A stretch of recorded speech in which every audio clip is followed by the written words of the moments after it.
أعوذ بالله من الشيطان الرجيم بسم الله الرحمن الرحيم.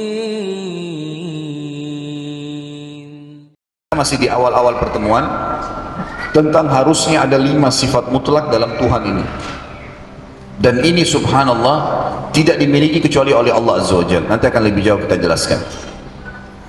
Baik, saya akan membuatkan teman-teman sekalian dua kubu orang yang tidak beriman dengan kubu orang yang beriman, untuk lebih memahami bagaimana pentingnya beriman tentang ada Tuhan Allah. Dan memang la ilaha illallah, tidak ada Tuhan di langit, di bumi, di kedalaman lautan, dimanapun yang kita bisa jangkau dengan mata atau tidak, kecuali Allah Azza wa Jalla.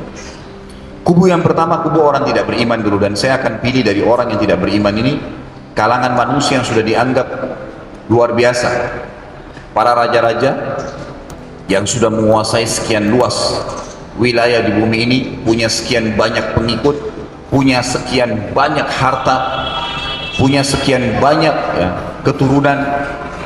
Kemudian kita lihat dari kalangan para ilmuwan, dan kita tahu ilmuwan ini biasanya diberikan kedudukan di kalangan manusia. Dan yang ketiga, pemikir.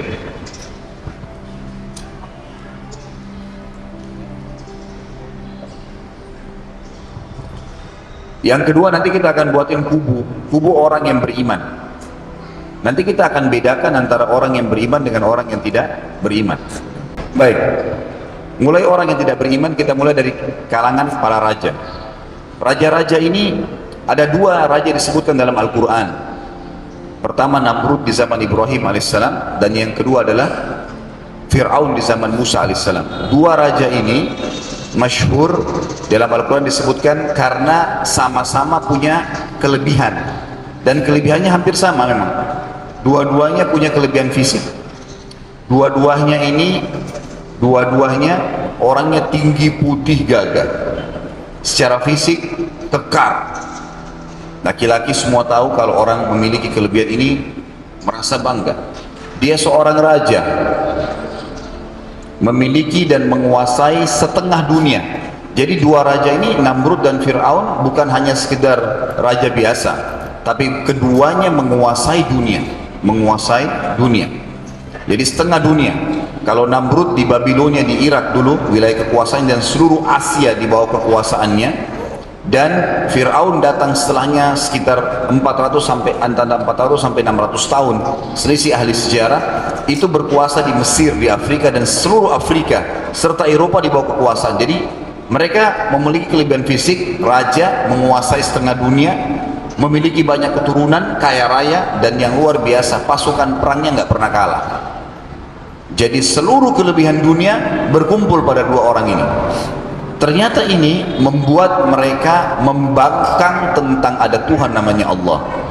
Bahkan mereka mengaku Tuhan. Kita masuk ke jendela kehidupannya dulu 2 raja ini. Namrud misalnya. Namrud ini di zaman Ibrahim alaihissalam, dia menjadi raja di umur 30 tahun, dan dia begitu menjadi raja, langsung dia menobatkan dirinya, mengatakan saya Tuhan masyarakat Babilonia, bahkan seluruh wilayah kekuasaan. Yang luar biasanya teman-teman sekalian, seluruh masyarakat Babilonia tiba-tiba spontan mengatakan, baik, Namrud Tuhan kami. Nggak ada masyarakatnya yang membantah masalah itu. Kemudian dia sendiri didukung dengan kelebihan-kelebihan dunia itu.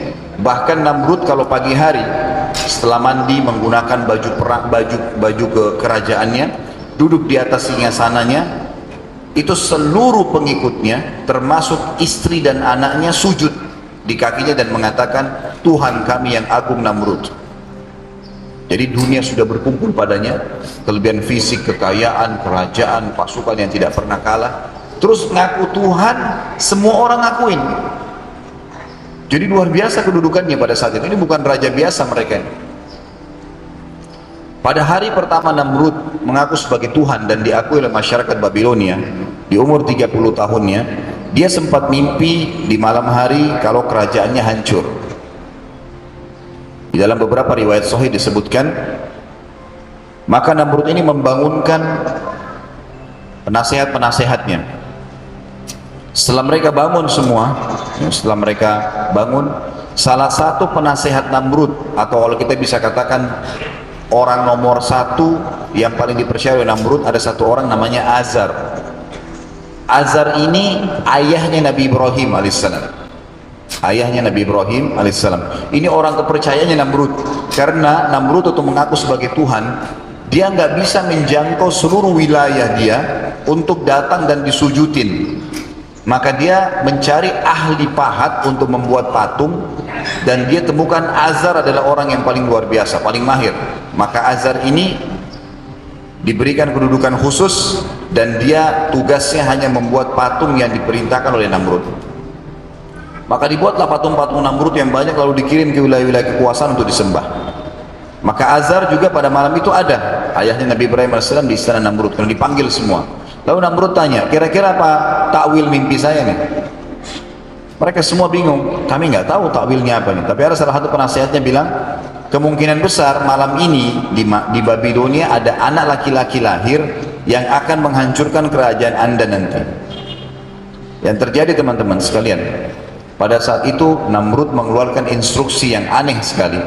Semua anak laki-laki yang lahir malam itu dibunuh, nggak boleh ada yang hidup. Termasuk pada saat itu dengan hikmah Allah yang lahir adalah Ibrahim alaihissalam, dan Azar ayahnya Ibrahim hadir di majelis itu, dan dia tahu kalau ini ada perintah instruksi dari Namrud untuk membunuh anak laki-laki. Maka dia segera pulang ke rumahnya, dia sampaikan pada istrinya, ini Namrud sudah mengeluarkan instruksi semua anak laki-laki lahir malam ini dibunuh, maka selamatkan anak kita ke hutan. Dibawalah Ibrahim alaihissalam ke hutan, dibawa ke hutan. Begitu tiba di hutan, Ibrahim alaihissalam tumbuh besar di hutan. Tentu ada kisah sendiri Ibrahim pada masa kecilnya, saya tidak sedang membahas itu. Saya ringkaskan, Ibrahim alaihissalam sampai dinobatkan menjadi nabi itu nggak tinggal di Babilonia sampai umur 40 tahun. Tadi Namrud menjadi raja umur 30 tahun. Dia sempat berkuasa 40 tahun. 40 tahun itu diakui sebagai Tuhan, terus berkuasa sampai Ibrahim alaihissalam diutus menjadi nabi oleh Allah subhanahu wa ta'ala. Tentu ada peringatan-peringatan dari Allah yang datang kepada Namrud, dari sakitnya dia, dari beberapa hal yang terjadi, tapi dia tetap belum faham, dia nggak engah dengan itu. Akhirnya Allah Azza wa Jalla mengutus Ibrahim alaihissalam di umur 40 tahun untuk jadi nabi. Apa yang Ibrahim alaihissalam lakukan? Di hari pertama dinobatkan jadi nabi, nggak pakai nunggu, langsung masuk ke Babilonia. Itu saya ringkaskan cerita tentunya. Tapi Ibrahim alaihissalam masuk. Nah, di Babilonia itu ada satu kuil besar sekali, kuil yang sangat besar. Di dalamnya banyak patung-patung yang Namrud suruh buat. Ada patung harimau, ada patung burung, macam-macam. Dan di tengah-tengah ruangan itu ada patungnya Namrud yang besar. Disuruhlah masyarakat Babilonia yang bisa ke istana sujud silakan, yang tidak silakan datang ke patung-patung itu. Kemudian mereka boleh memohon, umumnya lah memberikan sesajen dan seterusnya. Kuil ini dijaga oleh satu orang, dan orang ini juga harus orang yang dianggap paling dekat sama Tuhan-Tuhan tadi, patung-patung ini. Jadi kalau ada masyarakat yang memberikan sesajen, memberikan kepada penjaga kuil ini, lalu kemudian penjaga kuil yang meletakkan di dekat ya patung-patung tersebut sesajen apa saja, makanan, hewan sembelihan, masakan, harta dan seterusnya. Berjalanlah bertahun-tahun, Ibrahim alaihissalam datang masuk ke kota Babilonia, langsung datang ke kuil tersebut, dan tepatnya waktu itu malam hari ya, di mana mereka menyembah Tuhan-Tuhan mereka, dan mereka lagi meletakkan sesajen-sesajen di depan patung-patung itu. Kuilnya agak besar, ada jalan kotak di tengah-tengah yang orang bisa keliling minta kepada dewa-dewa yang mereka sudah tunjuk ini. Dewa hujan ada, dewa matahari ada, dewa ini, dewa itu, dewa macam-macam. Maka mereka berikan sesajen kepada penjaga kuil yang mengantar naik ke atas sebuah tembok yang agak tinggi. Untuk ke atas ada tangganya, diletakkan sesajen yang diberikan oleh orang-orang tersebut. Ibrahim alaihissalam datang di malam itu yang lagi rame-ramenya orang sembah patung-patung. Apa yang dikerjakan oleh Ibrahim alaihissalam? Beliau masuk ke dalam kuil tersebut, kemudian tiba-tiba naik ke arah ya, si patung-patung yang banyak ini. Dan pada saat itu mustahil ada satu masyarakat Babilonia yang berani mendekati patung, menyentuhnya itu bisa kualat. Itu sudah sebuah dogma, keyakinan pada saat itu. Maka yang terjadi teman-teman sekalian, Ibrahim AS naik dan orang semua kaget melihat ruangan yang sangat besar dikelilingi dengan patung-patung yang dianggap Tuhan. Di tengah-tengahnya itu ada patung Namrud. Ibrahim AS mulai naik, kemudian menaiki patung-patung yang ada di sekitar situ. Dan orang semua kaget melihat Ibrahim melakukan. Siapa orang ini? Nggak ada yang kenal, karena dia dari luar Babilonia. Kemudian dia tiba-tiba mengambil sebuah apel yang ada di situ, disajenkan. Diambil oleh Ibrahim AS, lalu kemudian Ibrahim menggigit apel itu. Bukan niat mau makan. Orang semua menyaksikan, ini berani benar orang ini. Mendekati Tuhan saja bisa kualat, apalagi mengambil sesajennya gitu kan. Maka Ibrahim AS ambil apel itu, kemudian digigit depan mereka, sengaja. Lalu Ibrahim AS menghadap ke patung itu sambil berkata, wahai yang dianggap Tuhannya masyarakat Babilonia, saya mengambil apelmu, apa kau tidak marah? Kira-kira patung nyaut nggak? Nggak ada sautan. Tapi Ibrahim sengaja, ini keyakinan sudah 40 tahun ini berjalan. Kata Ibrahim AS kedua kali, wahai yang dianggap Tuhan oleh masyarakat Babilonia, dilihat patung itu, apa kau tidak marah saya ambil apelmu? Nggak ada sautan pasti. Yang ketiga kali, wahai yang dianggap Tuhan oleh masyarakat Babilonia, apakah kau tidak marah saya makan apelmu? Nggak ada sautan. Ibrahim AS melakukan perilaku yang lebih dari itu. Apel yang tadi dipegang dilempar ke wajahnya patung itu. Apelnya jatuh. Kita sudah tahu secara akal sehat, mana bisa patungnya marah gitu. Dilempar apel kena wajahnya, jatuh lagi. Tapi orang-orang yang sudah meyakini ini punya kelebihan, itu ketakutan. Kata Ibrahim AS, wahai Tuhannya Babilonia, kau nggak bisa lawan saya. Saya sudah makan apelmu, saya lempar lagi ke wajahmu. Tentu ada, kira-kira patung bisa nyaut? Bisa melawan? Tapi itu banyak keyakinan orang seperti itu. Kalau patung itu luar biasa bagi mereka. Maka yang terjadi, Ibrahim AS ulangi sampai 3 kali. Apa kau tidak bisa lawan saya? Apa kau tidak bisa lawan saya? Terus 3 kali. Nggak ada sautan tentunya. Lalu Ibrahim AS mengatakan, kau tidak layak jadi Tuhan. Pindah ke patung sebelahnya. Kan Tuhannya banyak nih. Dewa-dewanya banyak. Patung sebelah lagi sama. Diambil, dilemparin lagi. Kau juga nggak bisa marah? Pindah ke sebelah. Kau juga nggak bisa marah? Dikelilingi semua patung-patung itu. Termasuk patungnya Namrud. Orang-orang Babylon semua diam. Ibrahim ini keliling mutar kayak huruf U gitu ke ruangan kuil itu sampai terakhir, patung yang paling terakhir. Lalu Ibrahim AS balik menghadap mereka sambil berkata, wahai masyarakat Babilonia, apa yang kalian sembah ini? Patung-patung yang kalian buat dengan tangan-tangan kalian. Tuhan kalian dan Tuhan saya Allah yang menciptakan langit dan bumi ini. Orang-orang Babilonia ini tengah-tengah masih bingung, ini apa sebenarnya? Tuhan dikatakan Allah, tapi di mana Allah itu? Mereka masih diam. Kata Ibrahim AS, kalau kalian tidak mau beriman kepada Tuhan Allah, maka saya akan melakukan tipu muslihat, ya, satu kegiatan, gerakan untuk Tuhan-Tuhan kalian nih. Karena tadi sudah dilempar apel, kalian masih yakin itu Tuhan, baik, saya akan lakukan yang lebih besar dari itu. Masyarakat Babilonia belum tangkap Ibrahim mau buat apa nih. Tapi mereka sudah sangat takut dengan Ibrahim, karena mereka anggap Ibrahim ini pasti punya ilmu yang hebat. Kenapa bisa Tuhan dilawan gitu. Nggak ada yang berani sama Ibrahim AS, bubar semua malam itu. Penjaga kuil menjaga di situ. Ibrahim AS pulang, keluar, nyari kampak. Kembali lagi, semua patung itu dibelah, kepalanya dipotong, tangannya dipotong oleh Ibrahim AS. Semua dirusakin, patung-patung itu kecuali patungnya Namrud. Lalu patung-patung yang kecil ini kepalanya ditaruh di patungnya Namrud, tangannya, kakinya, sudah hancur berantakan semuanya. Penjaga kuil lihat, tapi dia nggak berani tahan. Ini Ibrahim gila. Luar biasa berani pada Tuhan-Tuhan. Tuhan dihancurin gitu kan. Maka yang terjadi, berantakan semua di lantai.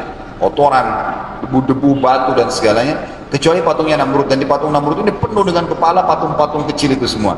Lalu oleh Ibrahim AS kampaknya ditaruh di tangannya patungnya Namrud. Udah, Ibrahim AS pergi. Besok pagi mereka mau sembah lagi Tuhan-Tuhan mereka. Lihat sudah berantakan semua. Mereka bilang, siapa yang melakukan ini? Kata penjaga kuil, tuh tadi malam anak yang bernama Ibrahim tuh. Panggil dia, dipanggil. Wahai Ibrahim, apa kau lakukan ini pada Tuhan-Tuhan kami? Ini semua Allah ceritakan dalam surah Ibrahim dan surah Anbiya ada disebutkan. Kata Allah, kata mereka, apakah kau kerjakan ini? Kau lakukan ini pada Tuhan kami? Kata Ibrahim, yang pegang kampak itu siapa? Kok nanya saya? Itu kan yang besar tuh yang pegang kampak. Tanya dia. kalau dia bisa ngomong gitu kan.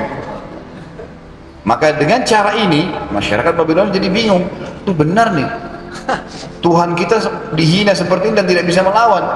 Kata Ibrahim, ini semua dusta, ini makhluk, Tuhan kalian Allah. Ada satu orang rupanya masih tetap dengan keyakinannya bilang, kita harus lapor kepada Tuhan kita yang besar, Namrud. Kata Ibrahim, nggak usah lapor, saya ke sana. Ibrahim alaihissalam langsung ke sana. Pagi-pagi itu istananya Namrud ini setiap pagi penuh orang masuk, penuh orang-orang masuk. Orang masuk untuk sujud saja, sujud, memohon-mohon gitu kan. Jadi nanti kalau orang bilang, wahai Namrud saya lapar, dikasih makanan. Wahai Namrud saya butuh ini, dikasih, dibantu. Karena bantuan-bantuan seperti ini orang akui dia sebagai Tuhan gitu. Waktu orang semua pada masuk, ramai sekali. Begitu Namrud duduk di singgasananya, semua sujud kecuali Ibrahim. Ibrahim gak sujud. Namrud kaget, 40 tahun ngaku Tuhan, tidak pernah ada orang yang nolak sujud sama dia. Baru kali ini dia tanya, siapa kamu ini? Kok berani benar kau tidak sujud? Ibrahim alaihissalam nabi dan memang diperintahkan untuk membantah ketuhannya Namrud. Kata Ibrahim apa? Orang semua dengar nih di singgasana, di istananya Namrud. Jadi ini penghinaan bagi dia gitu. Wahai Namrud, kata Ibrahim, bukan lagi dipanggil raja, bukan dipanggil Tuhan, dipanggil namanya. Wahai Namrud, dari mana kau mengaku Tuhan? Kamu ini manusia biasa seperti saya. Kamu punya dua mata, saya punya dua mata. Kamu punya dua kaki, dua tangan, saya juga sama. Kamu juga lahir dari rahim seorang wanita. Bayi, anak-anak, remaja, tua, mati. Kamu akan mati. Yang menghidupkan dan menciptakan semua ini adalah Allah. Allah menghidupkan dan mematikan. Waktu itu orang semua dengar. Namrud pun kaget, belum pernah ada orang yang melakukan seperti ini, membantah ketuhanannya. Tapi Namrud tidak ingin dikalah, ya, tanda kutip, dianggap kalau dia marah berarti dia kalah gitu kan. Dia nggak mau tunjukin, dia bilang sama Ibrahim, wahai Ibrahim, kalau kau ngaku Tuhanmu itu bisa menghidupkan dan mematikan, saya juga bisa. Kata si Namrud, mau bukti? Kata Ibrahim, ya saya mau bukti. Mana buktinya? Lalu kata Namrud kepada salah satu prajuritnya, tangkap dua orang yang lewat depan istana, siapa saja, tangkap. Ditangkap ada dua laki-laki lewat. Kata Namrud, bunuh yang satu biarkan pergi, kasih hadiah apapun yang dia mau. Kata Namrud, lihat, saya mematikan dan saya menghidupkan. Jadi dia mau bicara dengan akal manusianya. Ini kebodohan ya. Orang yang dibiarkan pergi sudah hidup sebelumnya. Di mana dia bilang dia menghidupkan? Orang yang ditusuk sunnatullah, sistem yang Allah ciptakan pasti mati kalau ditusuk gitu ya. Tapi begitulah. Jibril alaihissalam datang kepada Ibrahim, ini orang tetap ngotot nih. Kalau kamu kasih contoh-contoh di bumi, dia akan cari terus jalan. Kasih contoh di langit. Kata Ibrahim alaihissalam, baiklah. Kalau begitu, Tuhanku dan Tuhanmu Allah setiap hari menerbitkan matahari dari timur, menerbenamkan di barat. Apa kau bisa? Matahari sekarang di langit, ini tiap hari terbit, tiap hari terbenam. Dengan istilah saja ini ya, matahari sebenarnya tidak terbit, tidak terbenam. Dia tetap di situ, bumi yang memutari gitu kan. Tapi istilah kita lah, terbenam dan matahari terbit di timur dan kemudian terbenam di barat. Apa kau bisa? Kata Allah SWT dalam ayat Al-Quran, fabuhital ladzi kafar, maka orang kafir itu gak bisa ngomong. Mau bilang apa kira-kira? Gak bisa dibantah sama dia. Namrud cuma mengucapkan satu kalimat, tangkap orang ini, penjarakan. Namrud duduk sama orang-orangnya. Ini kita apain Ibrahim? Saya mau bunuh Ibrahim, tapi jangan mati biasa, mati yang spektakuler, yang kalau dia mati nggak ada lagi orang yang berani membantah ketuhanan saya. Musyawarah, orang dipenggal udah biasa, tusuk udah biasa, semua ini mati-mati biasa, orang sudah biasa tahu. Cari mati yang luar biasa. Salah satu penasihatnya bilang, orang paling sakit kalau dibakar itu pasti sakit, pasti teriak menjerit dan matinya lama gitu kan. Baik kata Namrud, buat api. Ini kalau untuk bakar orang, kita sudah tahu ruangan 2 x 2 meter, bakar api sudah cukup. Namrud saking jengkelnya sama Ibrahim, membuat api, dibuat tumpuhannya saya sudah tinggi beberapa siku ke langit, yang maksud saya dari tanah ya, kita hitung mungkin sekitar 3-4 meter, ya, makanya sampai 5 meter dari tanah. Kemudian di atas itu dibuat tumpuhan api yang besar. Api ini tingginya setinggi istananya Namrud, sekitar 30-40 siku ke langit, 17-20 meter besarnya api itu. Ini bukan main-mainin, ini untuk membakar mungkin ribuan orang. Tapi karena bencinya sama Ibrahim dan ingin menunjukkan kekuatannya, maka dia lakukan itu. Biaya besar dikeluarkan, tenaga banyak dikerahkan. Dan biasanya begini, teman-teman sekalian, Allah Subhanahu wa taala seringkali membiarkan orang-orang kafir itu melakukan maksimal usaha dia. Nanti Allah hancurkan, hilangkan dengan sesuatu yang kecil sekali. Ini sudah dilakukan sama dia, biaya yang besar, dan ini hal yang paling besar dalam hidup Namrud. Setelah api selesai, kata Namrud, undang seluruh masyarakat Babilonia, saksikan Tuhan Namrud akan menghukum siapa yang membantah ketuhanannya. Panggil semua orang, jutaan pasang mata menyaksikan. Ibrahim alaihissalam dikeluarkan, dibuka bajunya, lalu akan dilempar ke dalam api. Ada sedikit kejadian kecil di sini. Pada saat Ibrahim alaihissalam akan dilempar ke api, Jibril alaihissalam sempat datang. Dalam riwayat Bukhari disebutkan dan berkata, wahai Ibrahim, Allah telah mengutus saya kepadamu agar kau minta apa saja dengan saya, apa saja. Kau minta saya padamkan api, saya padamkan api. Kau minta Namrud saya bunuh, saya akan bunuh Namrud. Apa saja kau minta, bilang. Apa kata Ibrahim alaihissalam? Wahai Jibril, kalau kepadamu saya enggak butuh, tapi kalau kepada Allah saya akan minta. Jadi sama Jibril alaihissalam pun malaikat dia tidak mau.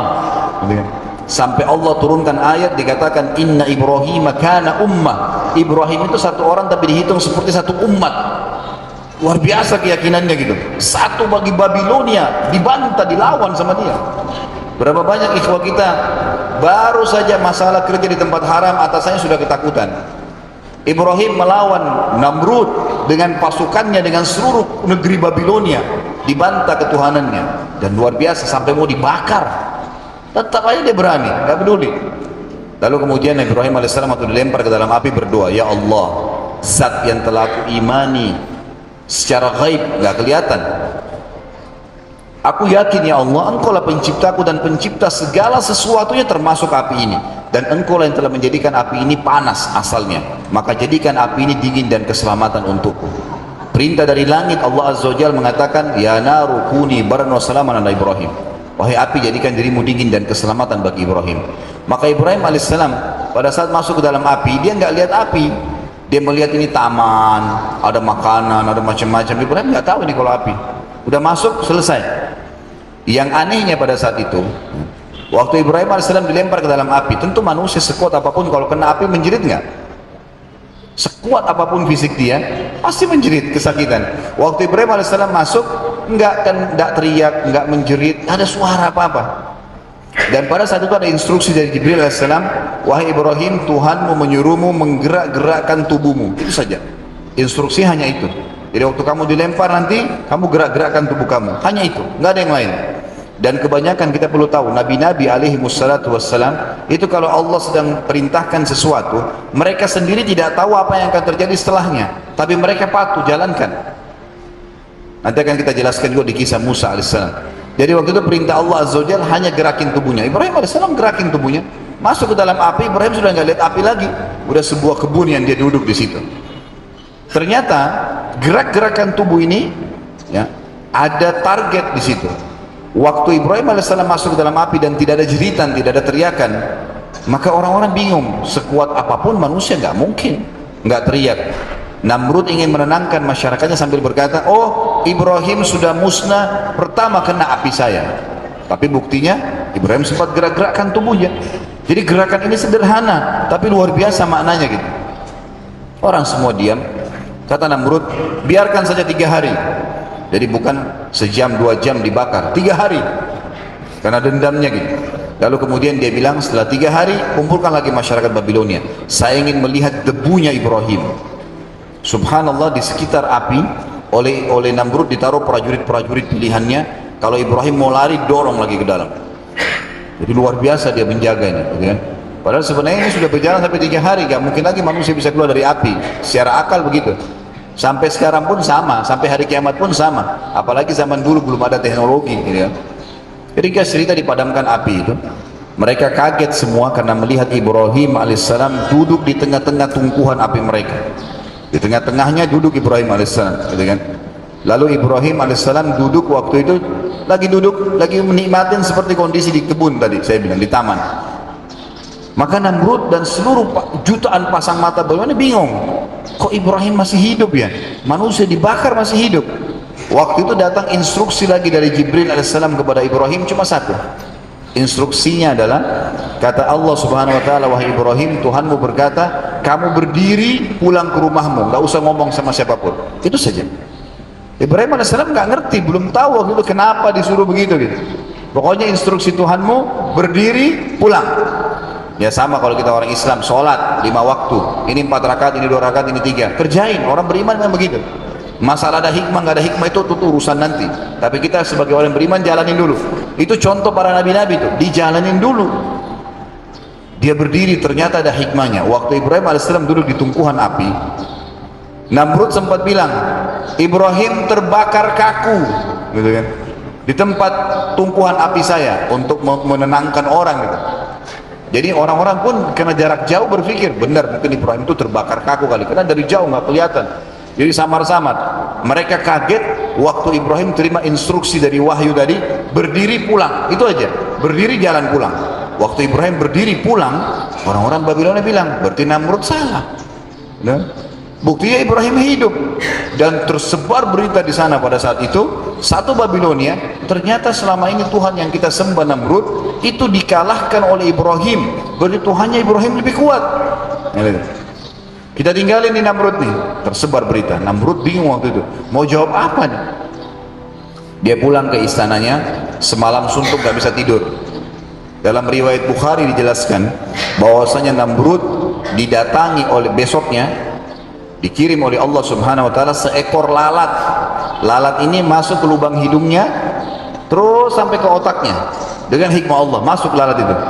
Kesakitan Namrud, teriak-teriak, dipukul-pukul, lalatnya nggak keluar, kesakitan. Kira-kira teman-teman sekalian, seekor lalat bisa dilawan sama sebilah pedang yang tajam?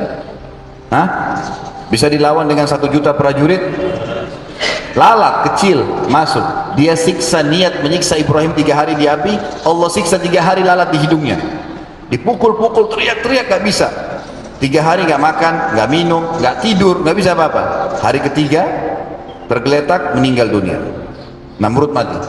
Waktu dia tergeletak mati, subhanallah, dikelilingi oleh orang-orang yang sekitarnya, pembesar-pembesarnya gitu. Dan mereka semua menyaksikan lalat itu keluar dari hidungnya. Lalu tersebar berita Namrud mati dengan seekor lalat. Raja, fisiknya sempurna, kaya raya, punya keturunan banyak, prajuritnya, pasukannya gak pernah kalah, gitu kan? Hanya karena menolak ada Tuhan namanya Allah, Allah hinakan tuh. Coba renungi ayat ini.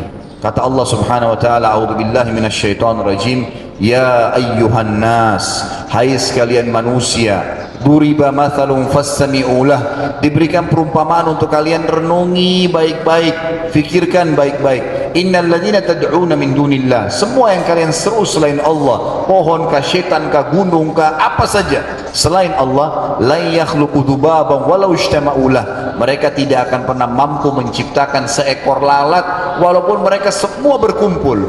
Wa iyyadhlub minhum dzubabu syai'an la yastanqidhuhu min da'ufat talib wal matlub. Kalaupun lalat itu mengambil sesuatu dari mereka, ini kita punya segelas susu, ada lalat datang mengambil setetes lalu terbang, masih bisa kita ambil kembali setetes susu itu? Kata Allah, kalau lalat mencuri sesuatu dari mereka, mereka tidak mampu mengambilnya kembali. Sungguh lemah yang disembah dan yang menyembah. Habis cerita Namrud, raja yang luar biasa. Ini bukan cuma sekedar presiden, tapi raja yang berkuasa setengah dunia. Dan ingat teman-teman sekalian, saya yakin teman-teman yang sudah nyusun skripsi S1 atau tesis S2 atau disertasi bahkan S3, di Indonesia ini kita punya sistem penelitian lapangan, dan sering kalau penelitian lapangan ini mengambil sampel-sampel untuk bisa mengambil informasi ya. Misal di Menteng ini saya mau tahu kebiasaan masyarakat apa sih. Saya nggak bisa datangin masing-masing individunya, tapi saya datangin RT, RW, jelas ambil dari mereka tuh lurah atau camat sekalian, ngambil informasi, selesai. Saya akan punya informasinya gitu kan. Jadi sudah ada sampelnya, oh ini sudah cocok, ini sudah mewakili. Memang begitu. Jadi tidak semua orang kafir itu, orang yang bermaksiat meninggal badannya hangus, badannya kulitnya meletup-letup. Tapi ada 1-2 orang yang Allah perlihatkan, gitu kan? Cukup jadi pelajaran. Karena kalau orang mati kafir begitu, nggak ada orang yang kafir nanti. Sementara Allah ciptakan liyabluwakum ayyukum ahsanu amala, menguji kita siapa yang mau patuh dan siapa yang mau membangkang, gitu kan? Memang seperti itu. Tidak semua orang saleh meninggal keluar bau wangi dari tubuhnya. tapi ada satu dua orang yang wangi tubuhnya, cukup jadi sampel tuh. Oh ini berarti begini, gitu kan. Seperti itulah Namrud sudah menjadi sampel yang baik buat kita, bahwasanya beginilah keadaan raja dan sudah maksimal keadaannya.